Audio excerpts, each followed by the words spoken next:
I'm often contacted by others asking for help writing subject lines for maybe their newsletters or sales emails. And it's no surprise, really. I mean, the pressure is on. You're limited by a number of characters, and you've got just one shot, not only to catch the eye of your audience, but to give them an incentive to stop what they're doing, open up your email, read it, and act on it. Oh, exhausting, isn't it? Hello, I am Hilary Solzman, and welcome to the Everyday Storyteller, a daily show for women with something to say. So, we consume over 100,000 words a day. Every which way we look, someone or something is vying for our attention. So, how do you cut through all the clutter? And how do you get the people you need to listen to what you have to say? Here are my top tips for grabbing attention. When it comes to those pesky subject lines, caption headers, or even podcast intros, there's a lot of data around that suggests emotional content increases effectiveness. Even adding emojis make a difference, with some brands reporting up to 56% increase in email open rates when they've used them. Bonkers, right? Now, I don't care much for facts and figures. I'm a story girl. But certainly my experience shows me that this is absolutely true. Using emotion creates an instant grab, triggering something in your audience's brain that subconsciously informs them they'd be better off if they read what you have to say. Now, how does the saying going? Curiosity got the cat to open content. That's right, yeah? Asking leading questions, posing an intriguing hypothesis, or promising something so audacious are all great ways to get people to read on.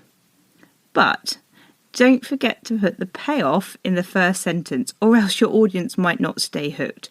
There's no point coming up with a great subject line if you waffle on for the first 3 paragraphs before finally answering it, or worse still, never answering it. So, for example, your subject line might be, do you want to master email marketing in just 3 minutes?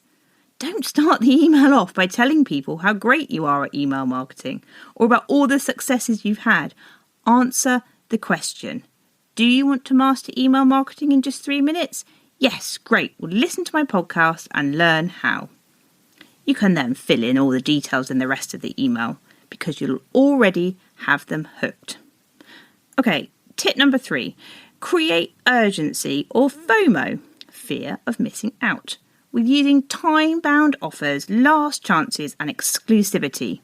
Nobody needs to be the one that doesn't get picked for the team. Next, offer something in return for your audience's time. And don't be afraid to use the word free, as in get my free storytelling guide.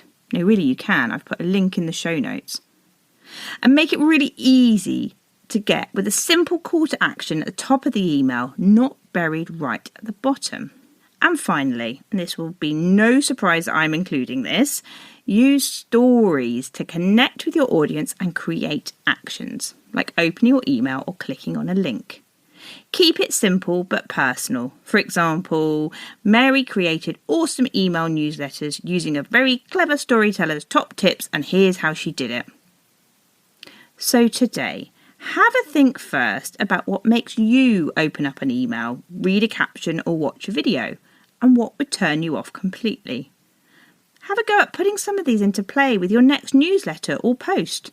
It's always worth testing different ideas to find out what works best for you and your audience. Thanks for listening.